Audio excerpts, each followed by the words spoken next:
Jautienos klubas – įmonė, kuri užsiima gyvulių auginimu ir mėsos tiekimu didmeniniams pirkėjams.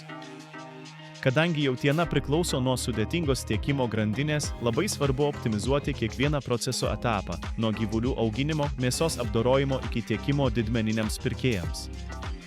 Žemiau pateikti optimizavimo metodai remiasi naujausiais moksliniais tyrimais, kuriuos galima pritaikyti siekiant gerinti veiklos efektyvumą ir mažinti kaštus. Šiame straipsnyje nagrinėjama globalių tiekimo grandinių sudėtingumas, kai gamybos, transportavimo ir pristatymo planavimas yra integruoti. Vienas pagrindinių aspektų yra modeliavimas, kuris sprendžia kompromisus tarp transportavimo išlaidų, sandėliavimo laikų ir pristatymo patogumo. Šiame modelyje nagrinėjama 3 ešelonų tinklo koncepcija – gamybos centrinių sandėlių lygis, paskirstymo taškai ir paskutinės mylios pristatymas. Laiko langai užtikrina, kad pristatymai įvyktų laiku.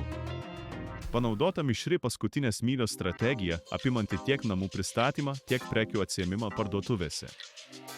Šis daugiatikslis optimizavimo modelis sujungia JOT duomenis ir blockchain technologijas, kad sukurtų atsparų tiekimo grandinės dizainą.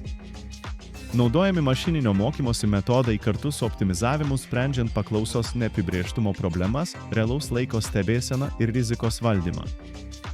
Blockchain užtikrina skaidrų informacijos srautą, o JOT jutikliai leidžia dinamiškai reaguoti į aplinkos pokyčius, taip apsaugant produkto kokybę. Integruotas gamybos transportavimo pristatymo modelis planuoja gamybą ir transportą pagal prognozuojamą paklausą, mažindamas laikymo laiką ir kaštus. Multi-echelon paskirstymo tinklas su centriniais sandėliais ir regioniniais depais optimizuoja nuotolius ir transportavimo kaštus, laikantis pristatymo laiko langų. JOT sprendimai kartu su ML modeliais leidžia greitai reaguoti į kritinės situacijas ir koreguoti maršrutus bei pristatymo laikus. Blockchain technologija suteikia skaidrumą ir seka produkto kokybės grandinę, užtikrindama, kad jautiena pateikta didmeniniams pirkėjams išlaikytų savo kokybę. Remiantis naujausiais moksliniais straipsniais, jautienos klubas gali optimizuoti savo jautienos tiekimo procesą, derindamas tiekimo grandinės optimizavimą, multi-echelon paskirstymo tinklus ir pažangės technologijas. Tai sumažins pristatymo kaštus, užtikrins produktų kokybę ir padidins klientų pasitenkinimą.